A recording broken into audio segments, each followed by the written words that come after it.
ನಾನು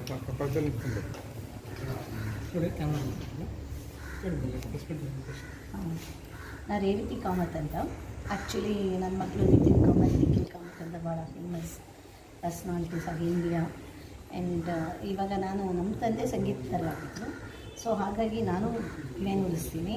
ನಮ್ಮ ಫ್ಯಾಮಿಲಿಯೆಲ್ಲ ಸಂಗೀತ ಅಂತ ತುಂಬ ತಲತಲಾಂತರದಿಂದ ನಾವು ಕಳೀತಾ ಬಂದಿದ್ದೀವಿ. ಅದಕ್ಕೆ ನಾನು ಸಂಗೀತಗಾರರಿಗೆ ನಮ್ಮ ಕರ್ನಾಟಕದಲ್ಲೂ ಭಾಳ ಸಹಾಯ ಮಾಡಿದ್ದೀನಿ. ತುಂಬ ಕಷ್ಟದಲ್ಲಿದ್ದರು ನನ್ನ ಮಕ್ಕಳುಗಳಿಗೂ ಹಾಗೆಯೇ ಸಂಗೀತಗಾರಗಳಿಗೆ ಸಹಾಯ ಮಾಡೋದಂದರೆ ಇಷ್ಟ. ಸೊ ಅದಕ್ಕೆ ನಾನೀಗ ಸಂಗೀತಗಾರರಿಗಿಂತ ಸಂಗೀತ ಪೋಷಕಿ ಅನ್ನೋ ಥರ ಹೇಳಿಸ್ಕೊಳಕ್ಕೆ ನಾನು ಇಷ್ಟಪಡ್ತೀನಿ. ಯಾಕೆಂದರೆ ಸಂಗೀತಗಾರಗಳು ಏನೋ ಒಂದು ಆ್ಯಂಬಿಷಿಯಸ್ ಆಗಿ ಅವ್ರ ಟ್ಯಾಲೆಂಟ್ನ ತೋರಿಸ್ಬೇಕು ಅಂತಿರ್ತಾರೆ, ಅವಕಾಶಗಳಿರಲ್ಲ.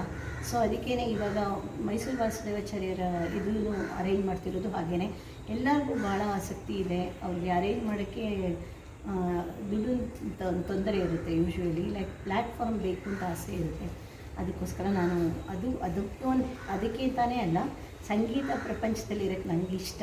ಒಂಥರ ಎಲ್ಲ ನಾನು ಎನ್ವೈರನ್ಮೆಂಟಲಿಸ್ಟ್, ಜೊತೆಗೆ ರೂರಲ್ ಎಜುಕೇಷನ್ದು ನಾನು ತೊಗೊಂಡಿದ್ದೀನಿ ಜವಾಬ್ದಾರಿಗಳನ್ನ. ನಾನು ಲೇಕ್ಸ್ ರಿಜುನೇಷನ್ ಎಲ್ಲ ಮಾಡ್ತೀನಿ.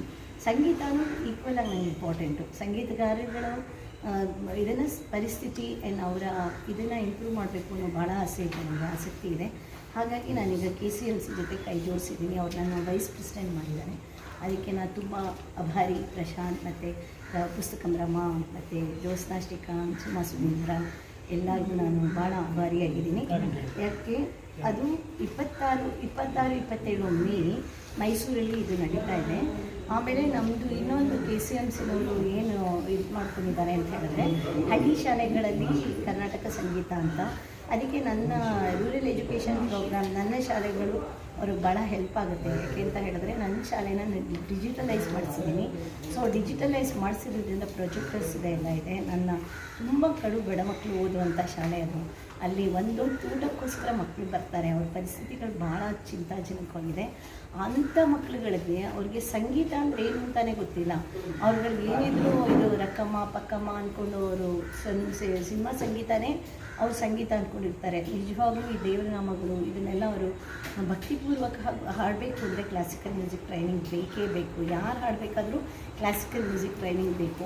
ಎಲ್ಲಾದರೂ ಒಂದು ಪ್ರತಿಭಾವಂತ ಮಗು ಹುಟ್ಬೋದು. ಹಳ್ಳಿನಲ್ಲಿ ಹುಟ್ಟಬಾರ್ದು ಅಂತೇನಿಲ್ಲ. ಕಡು ಬಡತನದಲ್ಲಿ ಮಗು ಹುಟ್ಟಬಾರ್ದು ಅಂತಿಲ್ಲ. ಕಡು ಬಡತನದಲ್ಲಿ ಹುಟ್ಟೋ ಮಕ್ಕಳುಗಳಿಗೆ ಅಕಸ್ಮಾತ್ ಇದು ಅವ್ರಿಗೆ ಅವಕಾಶಗಳು ಸಿಕ್ಕಿದೆ, ಅವರು ಆ ಹೂವು ಇದ್ರ ಥರ ಮುಟ್ಟು ಹೋಗ್ಬಿಡ್ಬೋದು, ಅದು ಬಿದ್ದೋಗ್ಬಿಡ್ಬೋದು ಬೆಳೆಯೋಕ್ಕೆ ಮುಂಚೆನೇ. ಸೊ ನಮ್ಮ ಉದ್ದೇಶ ಏನಂತ ಹೇಳಿದ್ರೆ, ನಮ್ಮ ಟೀಮ್ ಉದ್ದೇಶ ಏನಂದರೆ ಅದನ್ನು ಇವಾಗ ಹೆಕ್ಕಿ ತೆಗೆಯೋದು, ಪ್ರತಿಭೆಯನ್ನು ಹೆಕ್ಕಿ ತೆಗೆದು ಅದಕ್ಕೆ ಪೋಷಣೆ ಮಾಡೋದು. ಸೊ ನಾವೆಲ್ಲ ಇದ್ದೀವಿ, ನಾನೇ ಇದ್ದೀನಿ. ಅವ್ರಿಗೆ ಏನೇನು ಅವಶ್ಯಕತೆ ಇದೆಯೋ ಇದು ಸಂಗೀತ ಮುಂದುವರಿಸ್ಕೊಂಡು ಹೋಗೋಕ್ಕೆ ಪ್ರತಿಭಾವಂತ ಮಕ್ಕಳಿಗೆ ಅದನ್ನು ನಾನು ಮಾಡ್ತೀನಿ ಅಂತ ಇದ್ರ ಮೂಲಕ ಹೇಳ್ತೀನಿ. ಆಮೇಲೆ ನಮಗೆ ಇವಾಗ ಹಳ್ಳಿ ಮಕ್ಕಳುಗಳಿಗೆ ಅದೊಂಥರ ಇವಾಗ ಮೊಬೈಲ್ TV ಸೀರಿಯಲ್ ಅಂತೆಲ್ಲ ಅಡಿಕ್ಟ್ ಆಗಿರೋ ಮಕ್ಕಳುಗಳಿಗೆ ನಾವೊಂದು ಸ್ವಲ್ಪ ನಾವು ಸಂಗೀತದ ಕಡೆ ಹೇಳಿದ್ರೆ ಆಟೋಮೆಟಿಕ್ಕಾಗಿ ಅವ್ರಿಗೆ ಮೈಂಡ್ ರಿಲ್ಯಾಕ್ಸೇಷನ್. ನಾನು ಫಸ್ಟ್ ಸ್ಕೂಲ್ ಸ್ಟಾರ್ಟ್ ಮಾಡಿದ್ದು ಮಂಡ್ಯ ಹಲ್ಲೆಗೆರೆ ಅಂತ. ಅಲ್ಲಿ ಆ್ಯಕ್ಚುಲಿ ರೂರಲ್ ಇದಕ್ಕೆ ನಾನು ಇದು ಮಾಡಬೇಕು ಅಂತ ಇದ್ದೆ, ಎಜುಕೇಷನ್ಗೆ ಏನಾದ್ರು ಹೆಲ್ಪ್ ಮಾಡಬೇಕು ಅಂತಿದ್ದೆ. ಅವಾಗ ಏನಾಯ್ತು ಅಂತ ಹೇಳಿದ್ರೆ, ನನಗೆ ಹಲ್ಲೆಗೆರೆ ಸ್ಕೂಲಲ್ಲಿ ಟಾಯ್ಲೆಟ್ ಇಲ್ಲ ಅನ್ನೋದು ಗೊತ್ತಾಯಿತು.